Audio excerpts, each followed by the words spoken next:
Hello बच्चों, आप सभी का अपने YouTube चैनल में स्वागत है। बच्चों, आज हम लोग परिमेय संख्याओं के योग के प्रगुण के बारे में अध्ययन करेंगे। तो चलिए शुरू करते हैं। परिमेय संख्याओं के योग के प्रगुण। पहला है संवरक प्रगुण। यदि p/q तथा r/s परिमेय संख्याएं हैं तो उनका योगफल p/q प्लस r/s भी परिमेय संख्या होती है। जैसे हम दो परिमेय संख्या लेते हैं, एक ले लेता हूँ 3/-3/4 और दूसरा ले लेता हूँ धन 2/-3। तो बच्चों हमें क्या करना है, इसे जोड़ना है। तो आप जानते हो कि जब भी हम दो परिमेय संख्याओं को जोड़ते हैं तो सर्वप्रथम उसके हर को क्या करते हैं, धनात्मक करते हैं।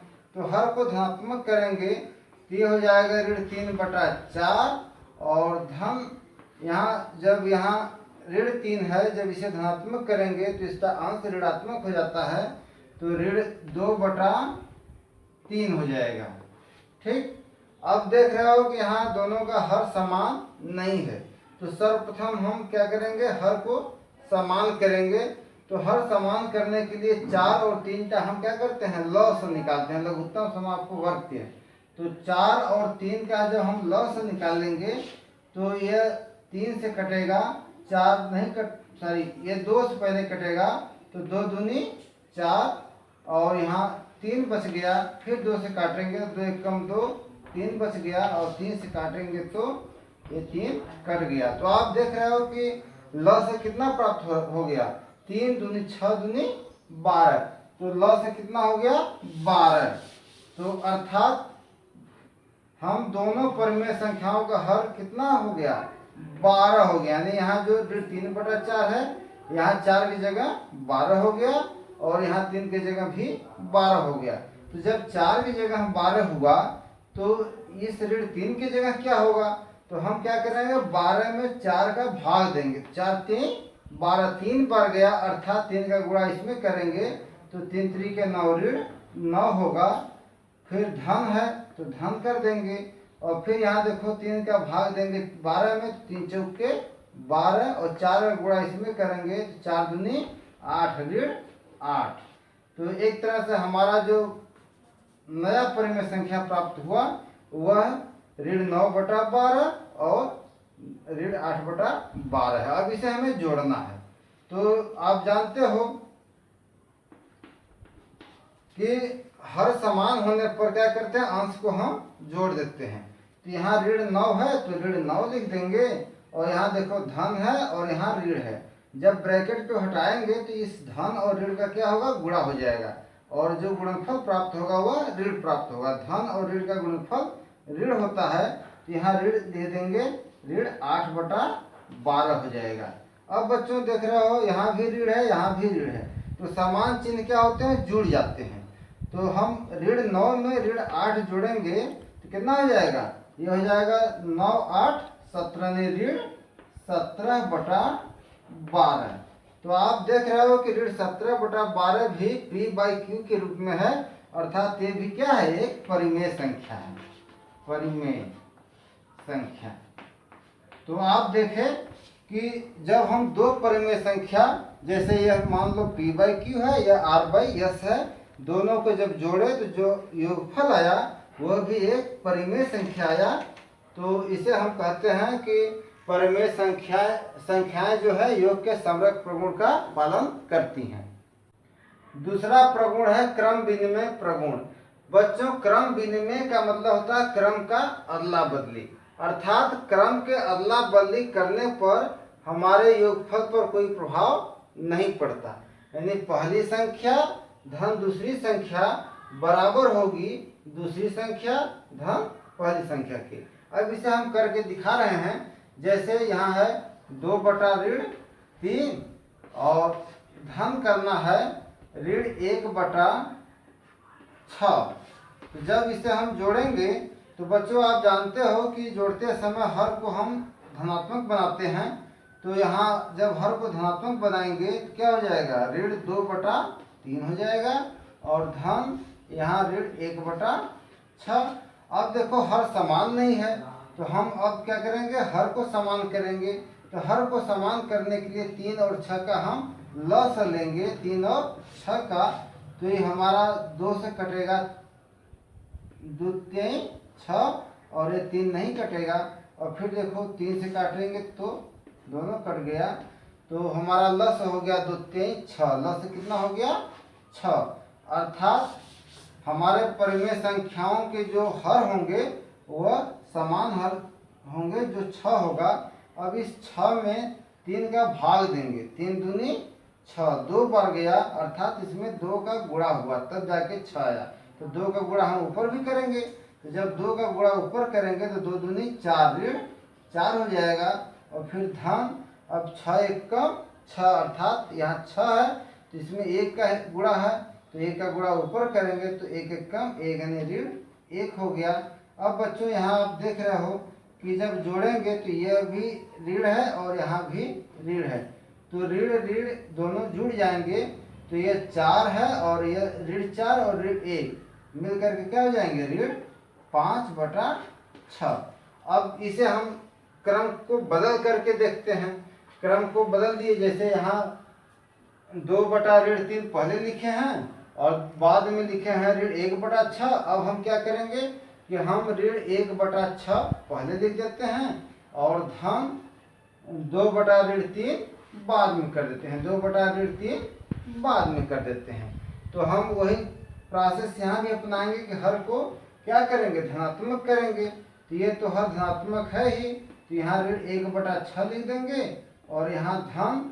अब यहाँ क्या है कि अगर हर को धनात्मक करेंगे तो अंश हमारा ऋणात्मक हो जाएगा, तो ऋण 2/3 हो गया।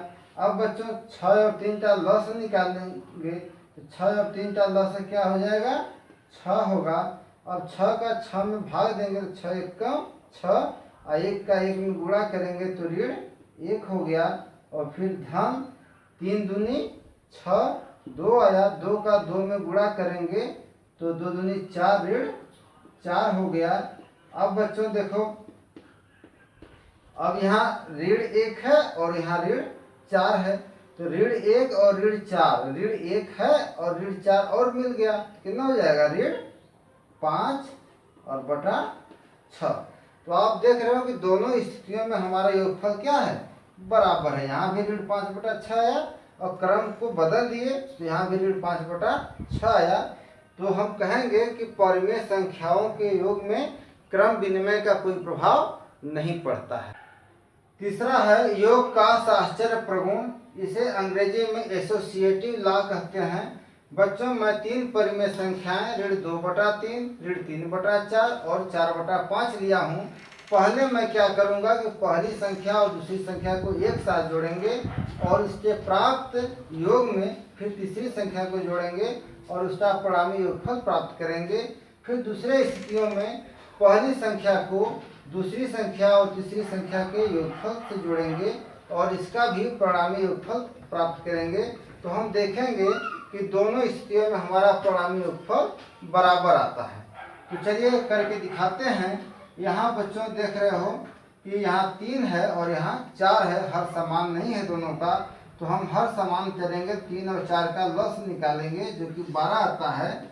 फिर 12 में 3 का भाग देंगे, 3 चौके 12, 4 बार गया और 4 का ऋण 2 में गुणा करेंगे तो हो जाएगा ऋण 8।